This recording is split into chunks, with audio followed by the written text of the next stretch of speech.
बहुत समय पहले की बात है। एक पुराने रास्ते के किनारे एक सराय खाना था। यह रास्ता शहर तक सबसे जल्दी पहुंचाता था, लेकिन बहुत कम लोग इस रास्ते से गुजरते थे। वजह थी रास्ते में पड़ने वाला घना जंगल, जहां हिंसक जानवरों का डर बना रहता था। जो लोग इस रास्ते से जाते, वे जान हथेली पर रखकर ही जाते थे। इसलिए सराय खाने में बहुत कम लोग ठहरते।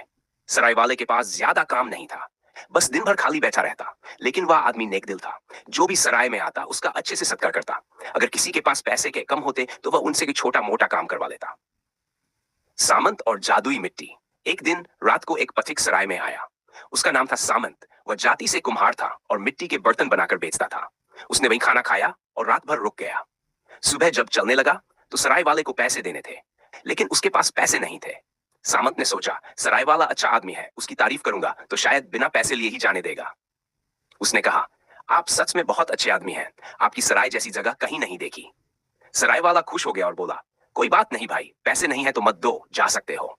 लेकिन सामंत रुका। उसने कहा, मेरे पास पैसे नहीं, लेकिन एक खास चीज है, रंगीन खड़िया मिट्टी। ये जादुई मिट्टी है।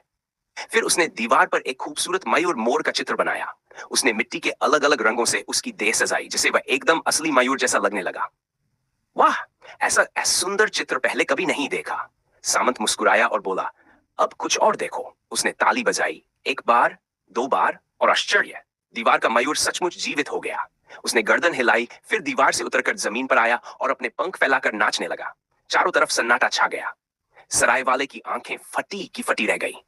फिर सामंत ने 3 बार ताली बजाई और मयूर वापस दीवार में समाकर चित्र बन गया। सामंत ने कहा, यह मयूर मैं आपको दे रहा हूं। जब 2 बार ताली बजाओगे तो यह जीवित होकर नाचेगा। जब 3 बार ताली बजाओगे तो फिर से चित्र बन जाएगा।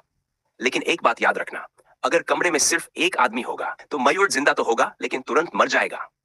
यह कहकर सामंत चला गया। सराय की किस्मत चमक उठी। उस दिन से सराय वाला जब भी ग्राहकों को भोजन परोसता तो उन्हें मयूर का नाच भी दिखाता। उसने 2 बार ताली बजाई और देखते ही देखते मयूर जिंदा होकर जमीन पर उतर आया।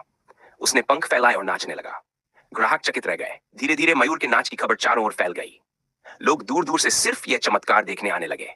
पहले वीरान पड़ा सरायखाना अब लोगों से भरने लगा। सराय वाले की किस्मत चमक उठी। वह अमीर हो गया। एक रात का लोभ। एक दिन रात के समय एक अमीर व्यापारी सराय में आया। उसने सुना था कि यहाँ एक जादुई मयूर नाचता है। उसने सराय वाले से कहा, मैं ये नाच अकेले देखना चाहता हूँ। इसके लिए मैं तुम्हें एक थैली सोने की मोहरें दूंगा। सोने की मोहरें देखकर सराय वाला लालच में पड़ गया। उसे सामंत की चेतावनी याद नहीं रही।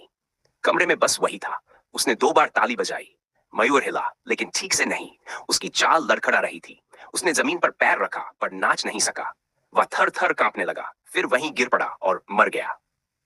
सराय वाले की आंखों के सामने अंधेरा छा गया। व्यापारी क्रोधित हुआ। उसने सोने की मोहरों की थैली वापस छीन ली और गुस्से में सराय से निकल गया। सराय वाले को अब याद आया कि सामंत ने उसे क्या चेतावनी थी। उसने सिर पीट लिया, हाय, मैंने ये क्या कर दिया। सामंत की वापसी। वह रात भर बैठकर ताली बजाता रहा, लेकिन मयूर दोबारा जिंदा नहीं हुआ। रात बहुत बीत गई थी। तभी अचानक बांसुरी की एक मीठी धुन सुनाई दी। सराय वाले की नींद टूट गई। उसने दरवाजा खोला। सामने सामंत खड़ा था, बांसुरी बजाते हुए। वह अंदर आया। उसने धीरे धीरे बांसुरी बजानी शुरू की। बांसुरी की मधुर धुन पूरे कमरे में गूंज उठी। सराय वाला स्तब्ध खड़ा था। धीरे धीरे दीवार बना मयूर चमकने लगा और फिर एक झटके में जिंदा हो उठा। मयूर ने धीरे धीरे गर्दन घुमाई, फिर वह सामंत के पीछे पीछे चल पड़ा। सामंत मुस्कुराया और बिना कुछ कहे रात के अंधेरे में गायब हो गया। मयूर के साथ सराय वाला दौड़कर उनके पीछे गया, लेकिन वहां कोई नहीं था। उसके बाद न सामंत कभी दिखा, न मयूर का जादू वापस आया, और वह सराय खाना फिर से सूना हो गया।